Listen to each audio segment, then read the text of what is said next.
So welcome back to another of the Back to Basics series. Now today I'm going to be using the same mixed bunch that I used to create last week's design, but this time I'm not going to add any extra flowers or any extra greenery. I'm just going to use the flowers that have come in the mixed bunch. This is from a supermarket here in the UK called Tesco. It cost me £12. It's been conditioned and cared for properly. When I chose this bunch of flowers at the supermarket, I worked out roughly what I thought I could do with this arrangement, and because it has flowers in groups of threes, it's going to work really well for an all-round arrangement. This style of arrangement is not the design that I usually do for an all-round beginner's arrangement. I normally encourage you to add foliage into it, but I know that many of you can't get hold of greenery, so I thought it would be nice for me to see how far I can get and what I can create with a simple bunch of flowers from the supermarket, although probably simple is not a really good description for it because there are some gorgeous flowers in there. But it's one bunch of flowers. I'm going to use it with a container to create a lovely all-round design. And before I start, let's open it up and see exactly what we've got inside. So this set of videos that comes out on a Tuesday are aimed at beginners. So these set of designs are really basic. I'm trying to get you used to arranging flowers, used to handling flowers, and understanding what flowers work well in each particular design. So I've chosen this because it had flowers in sets of three, and threes, patterns of threes, work really well to create an all-round design. You could, if you wanted to, have one flower as your focal point and then two either side, but to create that round look, that all-round design, it works well to have three flowers because it gives you a nice circular shape. So I was thinking this mixed bunch of flowers was going to work really well. It also comes with a piece of greenery. This is Pittosporum tabayra, so that's going to work nicely to fill in the design. We've also got another piece of what I think is rhododendron in the middle. And then we've got some odd flowers, and this is sometimes where it can make arranging difficult because it's hard to distribute two flowers when you've already got a pattern of three forming. So hopefully I can explain to you how you can incorporate two flowers when we've already created a pattern of three. And then I've got a single rose, which is going to give me my height flower, my middle flower, to start off my overall shape. Then we have two pieces of September flower. This is part of the aster family, and in nature this would be growing in the garden in September, which is where it gets its common name from. And then I have three gerbras, and I've also found another piece of greenery. So we've got three pieces of greenery, and then I've got some gerbera. Now I don't like buying gerbera from a supermarket because they tend to get damaged in the packaging.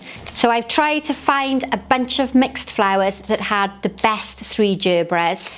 They've been conditioned quite well because they're standing up nice and firmly, and I've looked for ones that don't have any damage on the heads. And overall I've got a mixed colour combination, and I do often encourage beginners to use one flower type and one colour because it's easier when you're learning. But I couldn't resist this bunch today. I really felt that it had that late summer autumnal feel, and I felt I could do something really exciting with it. My next part of designing this arrangement would be to consider the size of container that I need and the choice of my mechanics. In this case, it's going to be floral foam. What I really need to consider is that my sunflower is particularly large and it's got a really chunky stem. So working with a small piece of foam is not going to be practical. I need a bigger container to cope with the scale of these flowers, and I also need a larger piece of foam that's going to accommodate all of those stems, particularly those thick, heavy stems of the sunflower. So what I chose to do was use this quite heavy based container. I felt it had a bit of a country vibe to it. It really matched the colour combination that I've got. But instead of having my foam above the container, which we often see in traditional arranging, I'm going to cut it in a minute and put it below the level of the container. Now I don't have a great deal of foliage in this bunch, and I don't really have enough greenery here to be able to cover all of that foam. And that led me to thinking that if my foam was below the level of the container, I was going to be able to make a nice round shape and use the limited amount of foliage that I've got in the middle to cover my foam, and I didn't have to worry about not being able to hide my mechanics, which is really important in floral design. So if we turn the foam that way, this is a whole block. We can just about see where the 2/3 line is in the foam. So I'm going to cut it there with my knife and cut this in half and wedge it down either side. And then I'm hoping that that will give me an adequate size piece of foam to arrange my flowers into. So always think in advance, how big does my foam need to be? How big does my container need to be? Working with a small piece of foam like this to insert all these big flowers into is really not going to be suitable. And what I'm going to do with this block of foam that's left, so this is the top third, I'm going to wedge it down either side. Now you could easily do this with some wire netting on the inside, but from sort of feedback and research that I do on a regular basis, people are still wanting to learn arranging in floral foam. If you would prefer a more sustainable option and you would prefer to use wire netting, then just have a look here, because there's a whole list of videos that you can watch that use wire netting. And there we have my floral foam ready for the arrangement today. And a general rule of thumb, if you're doing a front facing arrangement, so that's something that you only see from one side, is that you go twice the height of the container. Normally with a Posy style or an all round arrangement like this, we go approximately the same height as the container or a little bit taller. So today I'm going to do an arrangement that almost has the same size as the container on top. So that will be double in rather than 1/3, 2/3, which is quite a traditional form of arranging flowers. And first of all, if I can find my scissors, I'm going to go in with my single rose. I only have one rose, so this is going to gauge my height. If I place it alongside my container, that's going to give me an idea of how tall it needs to be. I'm going to cut it a little longer so that I have enough stem length to go into the foam, and then I'm going to place it nice and deeply into the foam, straight up in the middle. This is almost like the center of a compass, and everything now is going to radiate away from the center. Think of a clock. This is the middle of the clock, and I want plenty of room around that so that it will open up and it won't get squashed and hidden by any other flowers. Now, if you wanted to make a taller arrangement, you can. There's no rules that say you can't, but this is a good general guideline and a good general size to work with. Now, my bigger flower is the sunflower, and they're not the same size. One is much smaller than the other, but what I'm going to now do is spread these flowers out. I think we need to go a bit shorter so that the three of them are equally spaced out at the bottom of my arrangement. Now, working with your bigger flower first is normally a good plan, because you know then that you've got the bigger flower in and you're not going to squash any other flowers or damage any flowers while you're putting the next one in. And what we're going to do here is radiate the stems away from the center point. So this style of arranging is radial. It's probably the style of arranging that we do the most of. And I'm removing the greenery because the greenery is quite ugly and dries up very quickly on a sunflower. So far we've got 2 flowers in. If you think of the gap between these two, I'm aiming now to have the same gap between my 3rd flower. There is going to be a little bit of a discrepancy in the size because that one sunflower is slightly smaller. But if we look in the overhead camera, I'm almost aiming to have these 3 flowers equally spaced apart. If we put it this way, we call this 12 o'clock, then this one is approximately 4 o'clock. And this one is approximately 7 o'clock. And then the gap between them is fairly similar.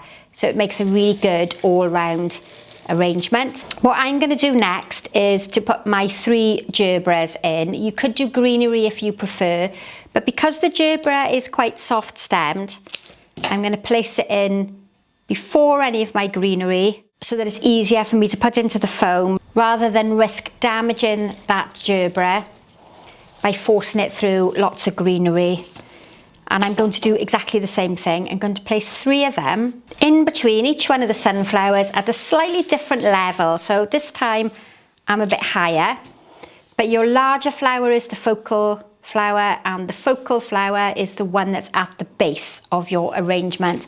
And straight away we have the really basic shape there of a posy arrangement or an all-round design, which proportionally works really nicely with my container.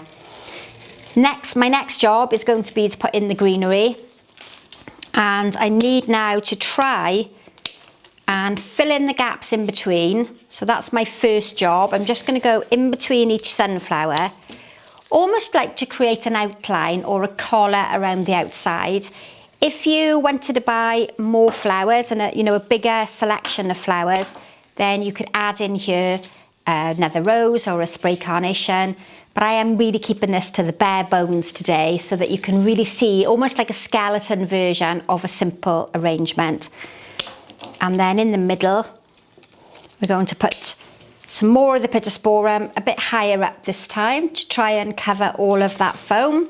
And I'm going to guess from the angle you're watching, you possibly can't see the floral foam, but from this position here, I've still got a lot visible. But before I continue with any more greenery, I'm going to use my little carnations. Oh, well, actually, they should be a large carnation, but they're still very much in bud. So I'm going to peel the calyx away from the outside and very, very gently sort of ruffle this up.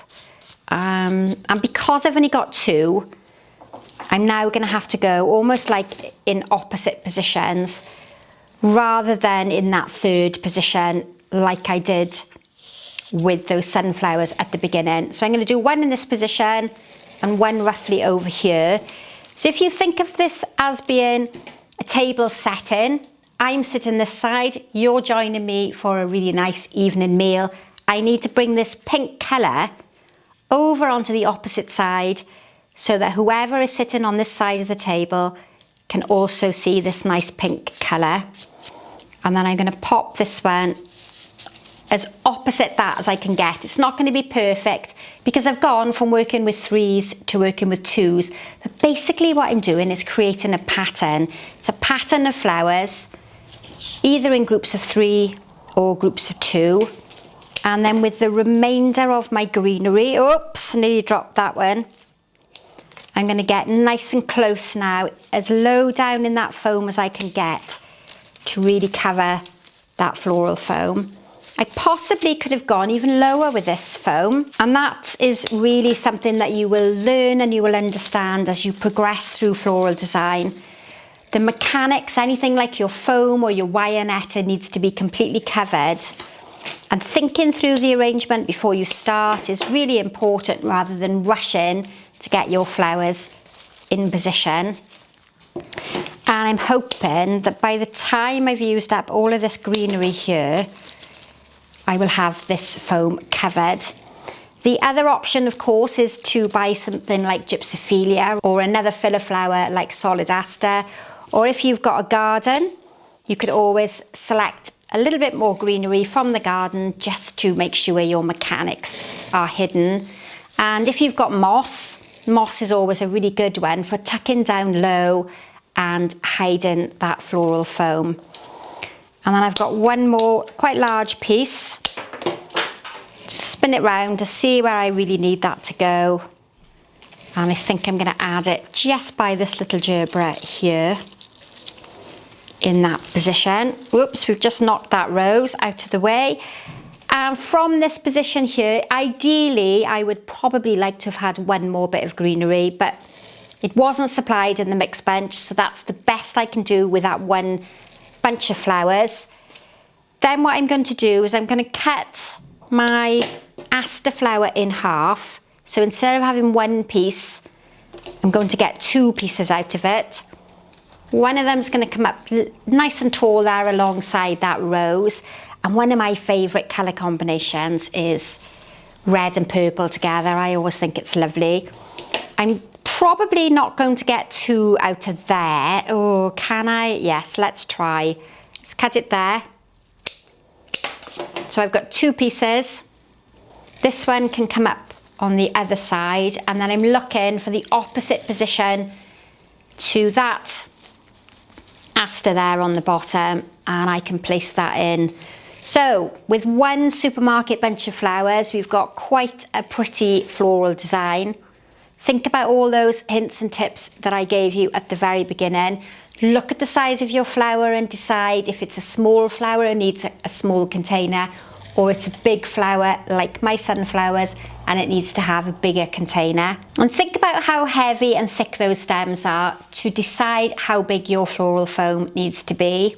If I move that into the overhead camera and give it a little spin round, hopefully it's a fairly evenly distributed floral design. As usual, I'm going to say at this point, please like and share these videos, subscribe to the channel and hit that notification bell to be told every time I upload a new tutorial. And if you like what you see, then you need to comment in the box and let other people know how amazing these tutorials are. So on a Tuesday, you get a back to basics video or a flower talk on flowers that you might be able to grow in the garden. On a Sunday is our normal weekly tutorial, and then sometimes once a month on a Friday we do that feedback where it's your opportunity to send me a picture of your floral design and I'll critique it and give you some constructive feedback. Now what I'm going to do after I've finished photographing this arrangement is I'm going to take it apart and I'm going to recreate a design, adding in more greenery and some spray carnations. And I'm going to link it here because I'm not quite sure yet whether I'm going to do this one first or the arrangement with some spray carnations in it. And that's going to be flat and low down on the base, so you get to see 2 completely different styles of posy arrangements with the same flowers. Thanks for watching. See you again very soon. Bye for now.